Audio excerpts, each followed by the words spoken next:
Hello दोस्तों, आज हम आपको जल संसाधन के कुछ टू द पॉइंट्स समझाएंगे। जरा हमारे साथ आप 15 मिनट बने रहें और इस चर्चा के कुछ महत्वपूर्ण टू द पॉइंट्स का ज्ञान हासिल करें। चलो देखते हैं।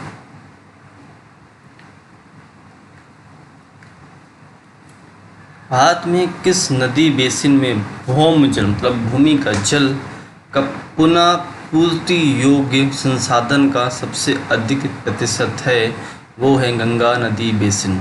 ओके। भारत में कौन सा सेक्टर आर्थिक क्रिया धातली और भूमि जल का सर्वाधिक उपयोग करता है? वो है धातली और भूमि जल का सर्वाधिक उपयोग कृषि क्षेत्र में किया जाता है। और किस नदी बेसिन का कुल पुनः पूर्ति योग्य भूमि जल संसाधन सबसे कम है? सुवर्णरेखा नदी एक नदी है, उसका सबसे कम है सुवर्णरेखा नदी। कुलों और नलकूपों द्वारा कुल शुद्ध सिंचित क्षेत्र का प्रतिशत सबसे अधिक किस राज्य में है? वो है गुजरात। कुल सिंचित क्षेत्र का प्रतिशत पूछा है दोस्तों, यहाँ कन्फ्यूजन मत होइएगा। गुजरात। और केंद्र सरकार द्वारा परिवर्तित जन संभल विकास परियोजना कौन सी है? हरियाली। कौन सी है? हरियाली। और आंध्र प्रदेश में लोगों के सहयोग से चलाया जाने वाला जन संग्रहण कार्यक्रम कौन सा है?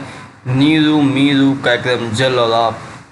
नीरू मीरू कार्यक्रम जल और आप। आगे देखिए, किस राज्यों में लेगून व झीलों का प्रयोग धातलीय जल संसाधनों के रूप में होता है? लेगून व झीलों का प्रयोग पूछा है। तटीय इलाके होंगे केरल, उड़ीसा और पश्चिम बंगाल में। देश में कृषि विकास की हरित क्रांति की रणनीति किन राज्यों में अधिक सफल हुई? पंजाब, हरियाणा और पश्चिमी उत्तर प्रदेश में। जल गुणवत्ता का तात्पर्य क्या है? जरा समझिए। जल गुणवत्ता से तात्पर्य जल की शुद्धता व अनावश्यक बाहरी पदार्थों से रहित हो, मतलब उसमें बाहरी पदार्थ और जल की अशुद्धता ना हो।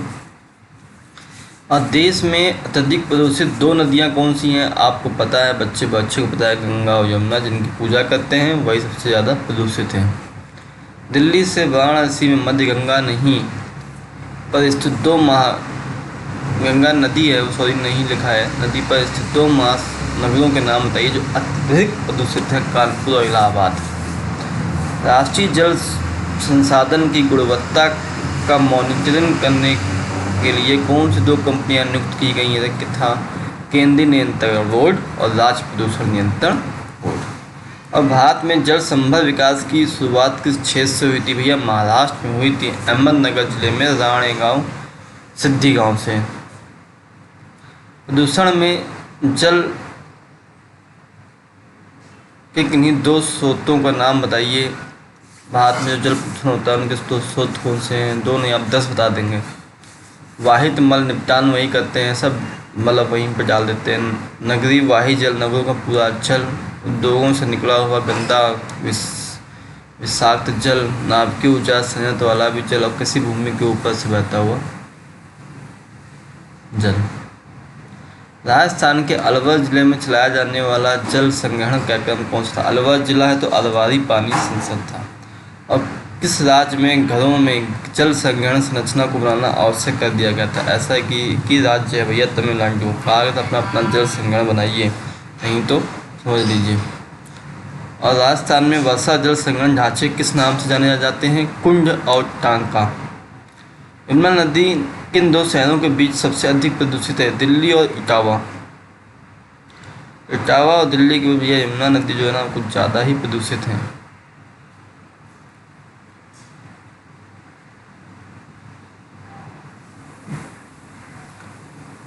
दिखा रहा है कृषि 89%, घरेलू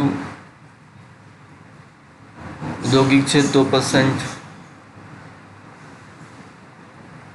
9% और 90 लिखा है। भूमि जल निकासी निकलना घरेलू 3%, औद्योगिक 5%, कृषि 92% निगम दिखा रहे हैं। अब कहता है कृषि क्षेत्र में कैसे सिंचाई क्या सिर्फ उत्पादकता बढ़ाएंगे तो सिंचाई जरूरी है। अधिकतर लोग उन्हीं क्षेत्रों में रहने की प्राथमिकता देते हैं जहाँ पे धाराती जल आसानी से सुलभ हो। सब कुछ तो यूज कर ले तो फिर रहोगे कहाँ भाई साहब। ये कहानी चली रही है, आप प्लीज़ ध्यान दीजिए धाराती जल के बारे में। और भूमि जल क्या है? अधिकांश क्षेत्रों में पीने योग्य नहीं है। जहाँ पीने योग्य है वहाँ बहुत गहराई पे पहुँच गया है, निकालना बहुत कठिन हो जा रहा है, लेकिन कुछ लोग आज भी पानी फैलाते हैं। सिंचाई की आवश्यकता क्यों आपको पता है? मैं बताऊँगा। भारत में कुछ राज्यों में भूमि जल संसाधन के अत्यधिक उपयोग के 3 दुष्परिणाम बताइए। क्या होगा जब तुम सबमर्सिबल पंप लगा दिया और बेफालतू में गाड़ी धो रहे हो, गली धो रहे हो, सड़क धो रहे हो, घर धो रहे हो, ना मतलब पानी बहा रहे हो फ्लश में, क्या होगा? भूमि जल स्तर नीचे गिर जाएगा यार। और राजस्थान महाराष्ट्र में अधिक जल निकालने के कारण भूमिगत जल में फ्लोराइड्स की मात्रा बढ़ गई है। फ्लोराइड्स की मात्रा बढ़ेगी,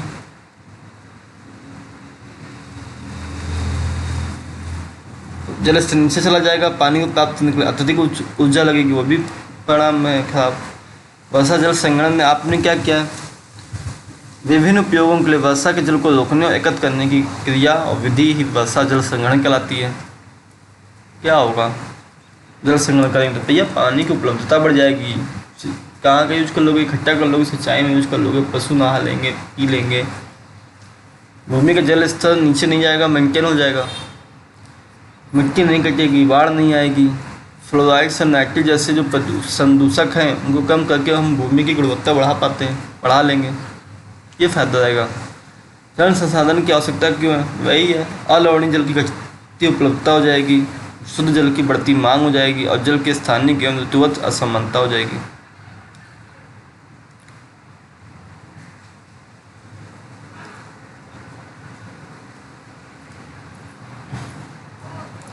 गुजरात में कुओं नलकूपों द्वारा संचित क्षेत्र 86% है, राजस्थान 77, मध्य प्रदेश 66, महाराष्ट्र 65, उत्तर प्रदेश 58, पश्चिम बंगाल 57, तमिलनाडु 56।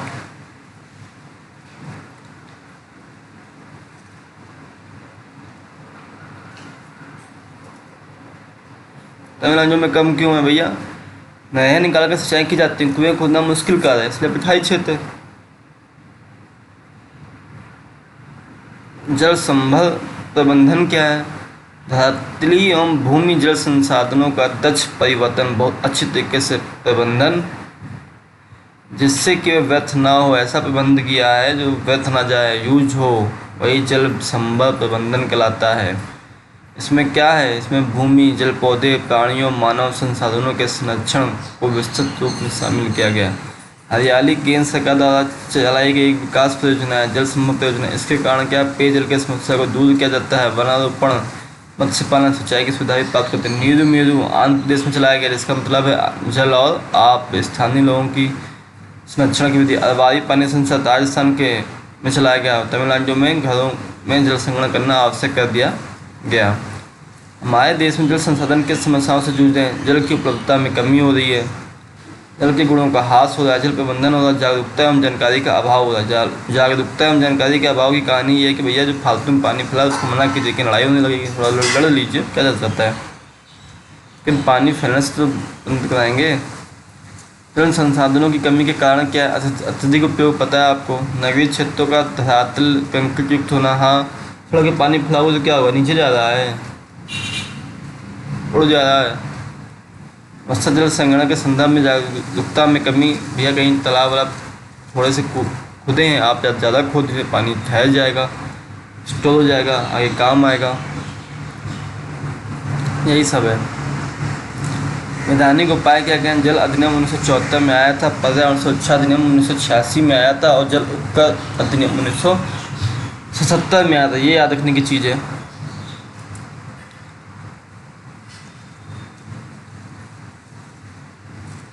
वर्षा जल संग्रहण के तरीके देख लीजिए। मकानों की छतों पर गिरे वर्षा के जल को आप स्टोर कर सकते हैं।